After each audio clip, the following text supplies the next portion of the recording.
Les questions que mes générations se posent sont les suivantes, si je peux me résumer. C'est de ne pas comprendre comment l'Afrique, avec tant de richesses sur notre sol, avec une nature généreuse, de l'eau, du soleil en abondance, l'Afrique est aujourd'hui le continent le plus pauvre. The recent events in Tinzaouaten in northern Mali unfortunately illustrate how international terrorism is cynically maintained or even encouraged by neocolonial forces seeking to perpetuate domination in new forms. Well, we all know that across the heart of West Africa, in the vast and resilient Sahel region, a new revolution is momentously brewing.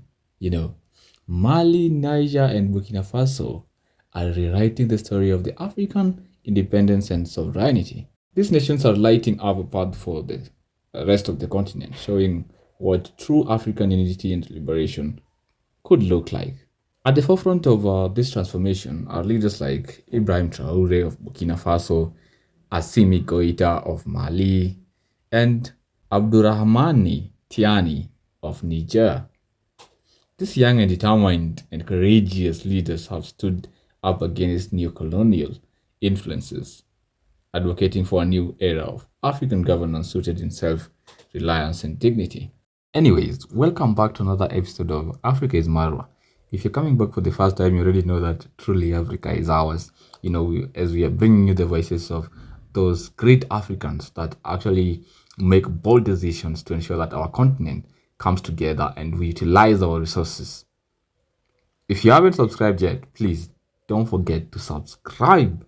And if you're a returning viewer or a returning subscriber, thank you very much. The support you've been giving me has been so amazing. So please keep on sharing the video with those who you feel like value the Africanicity, and most importantly, don't forget to leave me a comment. Tell me what you think about our videos and the trajectory that we've been taking to bring out these voices of the great Africans that we have in our continent. Today I just want us to explore on these three leaders that have been making bold steps in the African continent. The decisions that they've been taking to bring Africa together or make Africa take a new direction has been incredibly amazing. We are talking about Traorè of Burkina Faso. We are talking about Goïta of Mali, and we're talking about Tiani of Niger. So I hope you're gonna stick to the end and enjoy this video. But most importantly, before we proceed, if you haven't subscribed yet, please do subscribe. Don't forget to like the video and share this video wide so that it reaches every African out there. Les questions que mes générations se posent sont les suivantes, si je peux me résumer.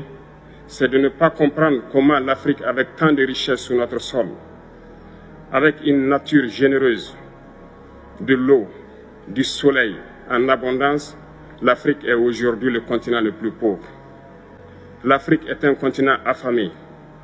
Et comment se fait-il que les chefs d'État traversent donc le monde à mendier? Voici des questions que nous nous posons et que nous n'avons pas de réponse jusque-là. Nous avons l'occasion de tisser de nouvelles relations. Et j'espère que ces relations puissent être les meilleures pour donner un meilleur avenir à nos peuples.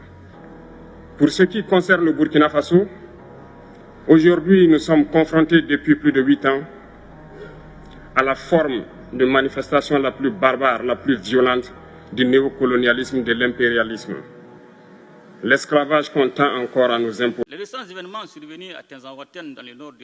recent events in Tinzaouaten in northern Mali unfortunately illustrate how international terrorism is cynically maintained or even encouraged by neocolonial forces seeking to perpetuate domination in new forms.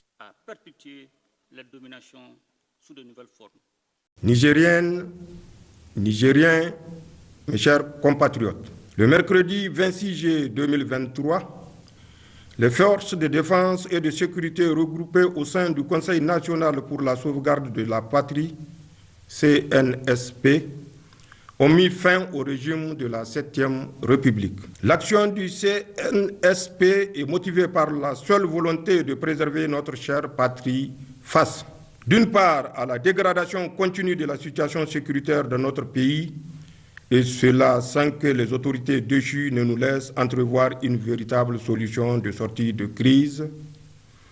D'autre part, la mauvaise gouvernance économique et sociale. The three leaders have made quite a bold stance to break their countries free from, neocolonialism. One of the boldest moves made by these nations or these leaders is the rejection of neocolonial systems. By reclaiming their resources, questioning exploitive agreements, and challenging foreign military dominance, they are sending a clear message that Africa is for Africans. Talk of Mali, who have been able to, remove the French troops and forge alliance with the African nations. We are talking about now Niger and Burkina Faso. Talk about Burkina Faso, who have, through their leader Ibrahim Traorè, have strengthened, local governance and invested now more of making that the internal systems of the government work for the people of Burkina Faso. Talk about Niger, which has been able to nationalize key resources to benefit its people. Well, it just started with a groundbreaking move when these three countries, Mali, Niger, and Burkina Faso, came together to form this strategic alliance. This pact has so far symbolized the strength of regional unity and the power of collaboration in achieving Africa prosperity. Through this alliance, they are building a future where, every African can actually rely on each other, and not just external powers, but looking at what are the internal mechanisms that we have as African that we can actually utilize so that we strengthen the unity within our regions. Why should Africa then emulate the Sahel region? The Sahel region has sent a very powerful message or a lesson to the rest of the African states or even African regions. We're talking about ECOWAS. We're talking about, we're talking about the EAC, the Eastern African Community. We're talking about the Southern African Community, the SADC, that they should prioritize their citizens, rejecting the foreign domination and embracing unity. They're trying to settle. They're trying to set an example to every African state that it has come together. Let us make sure that our resources remain in Africa. Let us make sure that the richness that we have in Africa stays in Africa and is for the benefit of each and every African. Talk about Pan-African alliances, strengthening the national unity among the countries, amongst ourselves. Talk about cultural pride. Let us reclaim our African traditions. Last time Africaismarwa was talking about the morality that is being forced to the African states. We can only fight this when we come together actually, and we say that we no longer need this. We really have our values that we adore as African. Well, these three leaders are sending a very, very high tone to each and every African. Africa's future is being written by these bold choices that they are making. Nations like Mali, Niger, and Burkina Faso are trying to create a clear vision for where Africa should be heading. Their vision can only succeed if the rest of the continent stands with them. We all know the puppets that we have aside from the Sahel region, those that keep on taking advantage of the West, and then we elect them. And that is why we are saying that democracy is losing value day by day, looking at how African is governed, So as young people, as young African, because if you're talking about the future, if you look at these three leaders in the Sahel region are very young, and they're the one who have come up with a very divergent opinion and a very strong one, and they're making bold choices. So if we want to really create a vision where our continent stands on its own, our continent is more independent, our continent cares for its people, then it's time to emulate the courage of these three amazing leaders from the Sahel region. This is the only way to go. This is the only way to unite as one Africa. It is the only way we can reclaim our destiny and say that Africa is truly ours. I mean, Africa is truly Marwa. The Sahel is not just a region, it's a revolution, as I've said before. And this revolution, it just started with the Sahel. We don't know how it's going to, speed up. I know other countries are like Togo are trying to find a way on how they can, embrace such changes. I mean, look at Nigeria, look at the states of Ghana, look at the states of East African countries that we have. I mean, everyone is now starting to think about how the West have impacted our countries, and this is a revolution that we are all calling for as an African,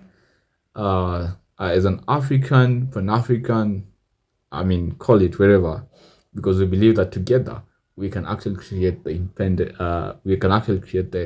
independent, prosperous Africa that we all dream of. So the journey has just begun, and it's gonna be a long ride, as Dr. Arikana and PLO Lumumba has been saying. But it just starts with the insights that we've been getting from the Sahel region. I mean, these leaders having to make these bold decisions is giving us motivation that truly we can actually come out and speak about what we really want for Africa. So the question is, for all the Africans here, do we want to remain struggling in status, or we want to start utilizing the resources that we have? Look at the gold reserves that we have in Congo or in any other part of the African continent. Do we still want to remain in this state, or do we want to actually fight and make sure that our resources are better utilized and that our leaders are accountable to the decisions that they make and every step that they take to make sure that Africa come together? Yes, we've quite explored much about the Sahel region. Mine is just to urge every young people who would want to, join in the journey. I mean, it's not about our leaders. It's about us as young people, us as every African individual, be it the millennial or the lessons that we learned from Kenyan Gen Z and how they could come out boldly and speak out against policies that don't make sense to them. The journey has begun. Will you be part of it? Will you be part of it? You African who is listening to this, are you willing to be part of this future of Africa that we are looking into? Do you really want to make Africa to be ours? Do you really want to make Africa to be Marwa? Do you want Africa to be independent? Do you want Africa to manage its own resources? It's about one bold step at a time. And these three leaders have actually shown us that it's actually possible. So let us join in. Let us join in. Thank you very much for tuning in to Africa is Marwa. As I've been saying before, we're bringing the best of African voices and focusing on leaders who lead with truth, empathy, and integrity. Yes, that's it for today. Thank you very much for sticking to the end. I'm very happy and loving the support that I've been getting from you, the community of Africa is Marwa. I mean, we are coming up together. We're almost at 1,000 subscribers. So please keep on sharing these videos with those whom you feel value the spirit of Africanicity. And if you're coming for the first time, thank you very much for tuning in. I hope you enjoyed this part of the video and you're now seeing what Africa is Marwa means and why we need Africa to be together. Please don't forget to subscribe. Don't forget to like this video. And once again, don't forget to share. Tell me at the comment section, what do you want me to do next? Who do you feel like is making great strides in our African continent that we need to speak about, that we need to bring their voices together so that the masses can be able to tap on their intelligence as we fight to, bring Africa together. Yes, that's it. Thank you very much. See you. Bye bye.